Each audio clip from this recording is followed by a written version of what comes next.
All right, here's where we get to do a lot of really fun factoring to evaluate these limits. So I'm going to be very particular about continuing to write my limit notation until I am plugging in the value.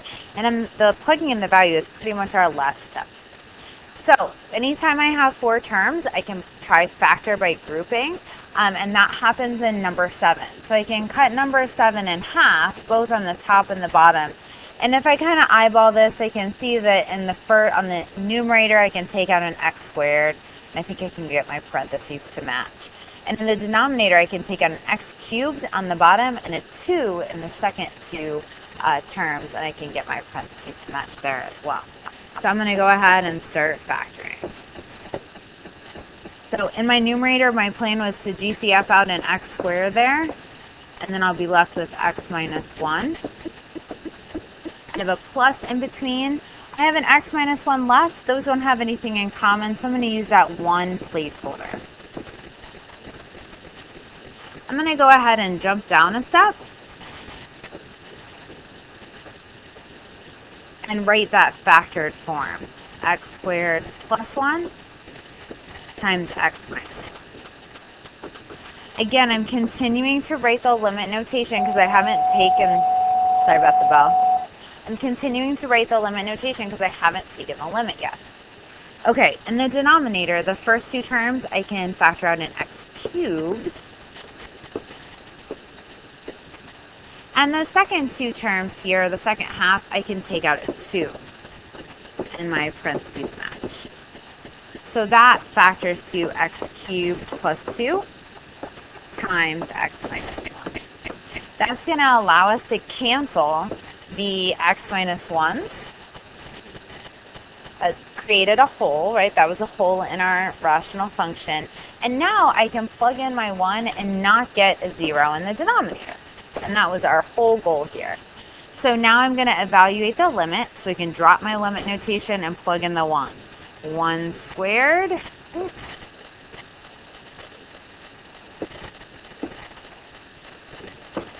There we go. 1 squared plus 1 over 1 cubed plus 2. So that gives me 2 on top and 3 in the denominator. Of course, you can check these in your calculator. And the way you would do that would be to put this function into your y equals, or your f of x equals, if you're using an Inspire. Once that you cancel those x minus 1s, when you go to your table should look like this. xy, 1 2/3. We're just plugging that hole, really, is what this limit is finding. All right, more algebra. Next problem. So x cubed plus 8 is a sum of cubes problem. So it's good to identify your A and your B.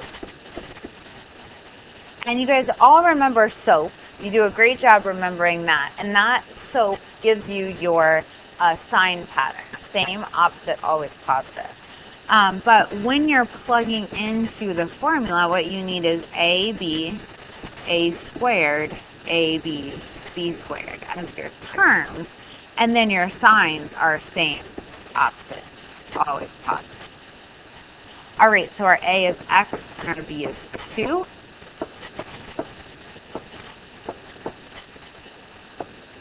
I'm going to go ahead and write 2 squared as 4.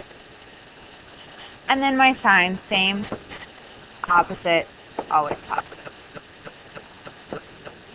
And that's all over x plus 2.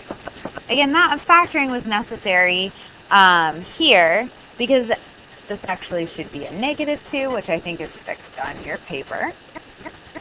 Because if I plug that -2 in, I will definitely get a 0 in my denominator.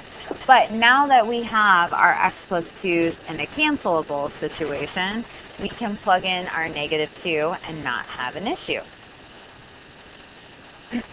Okay, now that we're evaluating the limit, we can drop the limit notation. So we're going to plug in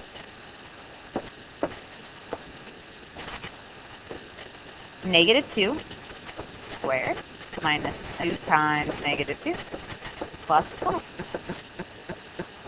That's 4 plus 4 plus 4. I'm going to do my arithmetic right, which is 12.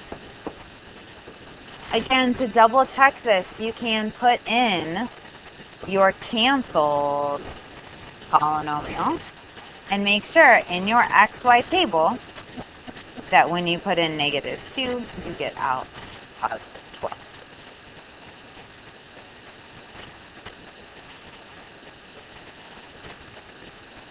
All right, we'll do more algebra on the next video.